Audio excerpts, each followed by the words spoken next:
Mabuhay! At welcome sa aking channel, kung saan ibinabahagi ko sa madlang people ang partnership ng aking maliit na investment, at ang kaakibat nitong charity program, kung saan ang kita sa aking investment ang siyang ginagamit sa pagbibigay ng tulong financial sa mga kababayan nating nangangailangan. Kaya kung bago ka pa lang sa aking channel, pa-subscribe naman kabayan, para updated ka sa mga nakakaiyak, nakakaawa, pero exciting at nakakataba ng puso na mga kaganapan. So, Alona, gustong maging pulis paglaki niya? Bakit kaya? Well, noong panahon namin, noong nasa elementarya pa ako, halos 60% ng mga kabataan, lalong-lalo na sa mga kagaya ko na lumaki sa tinatawag natin na rural areas, ay gustong maging pulis o sundalo. Sila kasi ang palagi nating nakikita. Maganda ang uniforme, snappy silot, at may baril. Sila ang simbolo ng katapangan at tagapagtanggol ng bayan lalong-lalo na ang mga mahihirap at naaapi. Pero ito kaya ang dahilan kaya gusto ni Alona na maging pulis? Sa unang vlog ni Sir Paul kay Alona, nalaman nating na binaril ang kanyang ama na siyang ikinamatay nito. Batang-bata pa siya noon at wala pang kamuwang-muwang sa buhay pero I'm sure na noong nalaman niya ang nangyari sa kanyang ama ay siguradong naitala ito sa kanyang kaisipan.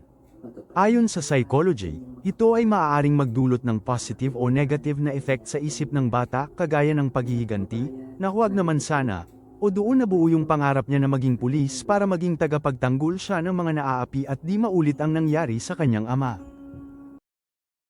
Anyways, sabi nga ni Sir Paul, bata pa si Alona.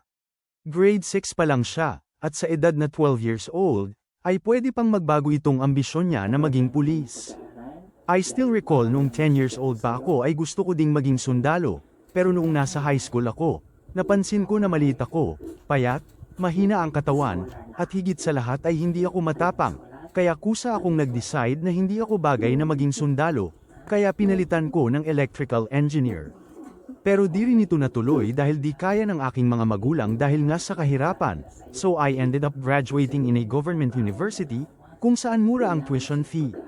Pwedeng ganito rin ang mangyari kay Alona, as she grow older ay makikita niya ang iba pang oportunidad sa buhay na pwede niyang i-explore kagaya ng second choice niya na maging nurse. Pero pagka-graduate niya ng high school at di pa rin nagbago ang ambisyon niya na maging pulis, then I will challenge her to aim higher, hindi lang pulis kundi maging police officer, by encouraging her to take the Philippine Military Academy Entrance Exam, or the Philippine National Police Academy. Bilang isang sponsor, ano naman ang plano ko kay Alona? Well, unang-una, wala po akong balak na ilayo siya sa kanyang pamilya sa ngayon. Napakabata pa niya para mawalay sa kanyang ina, lalong-lalo na at may sakit ito. Mag-stick lang ako sa aking role bilang tagapagbigay ng financial needs ni Alona. Pero gusto ko na pagtungtong niya ng senior high ay mag-aaral siya sa isang credible school. Critical kasi ang grade 11 at grade 12 dahil ito ay in preparation na sa pagtungtong niya sa kolehiyo. Sa mga nagtatanong naman kung pag-aaralin ko si Alona sa Baguio City, ito ay depende sa kanya kung gusto niyang doon mag-aral ng kolehiyo. Sa katunayan, meron akong scholar na katutubong Igorot na nag-aaral ngayon sa Baguio. Siya ay second year na sa kursong nursing, at nakaka-inspire na bigyan ng tulong dahil isa siyang Dean's Lister. So yes, Alona has all the opportunity to study in Baguio City pagtungtong niya ng kolehiyo. Pero I still pray na matanggap siya sa PMA or sa PNPA para magampanan niya to the max ang ambisyon niya na maging isang pulis. Tungkol naman sa nabanggit ni Alona na wala ng plano ang kanyang ina sa kanya dahil mamamatay na ito. Ito ay normal na reaksyon ng isang tao na may suliranin sa buhay pero di niya magampanan dahil sa malubhang kalagayan. Ito yung tinatawag sa English na self-pity.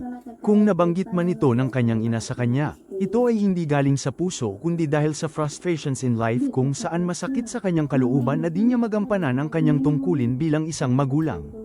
Kaya Alona, huwag magtanim ng galit sa inyong ina dahil lang dito, bagkus ay unawain mo siya. Gaya ng nasabi ko, ito ay hindi galing sa puso kundi dahil sa frustrations niya sa buhay. Ikaw nga naman ang mawala ng asawa tapos ma-stroke ka pa at maging palamunin sa buhay. Kaya magpakatatag ka Alona, huwag mong isuko ang inyong pangarap, ipakita mo sa inyong ina na kaya mong abutin ito, at narito lang kami ni Sir Paul para alalayan ka. At yun lang po mga kababayan ang aking update kay Alona.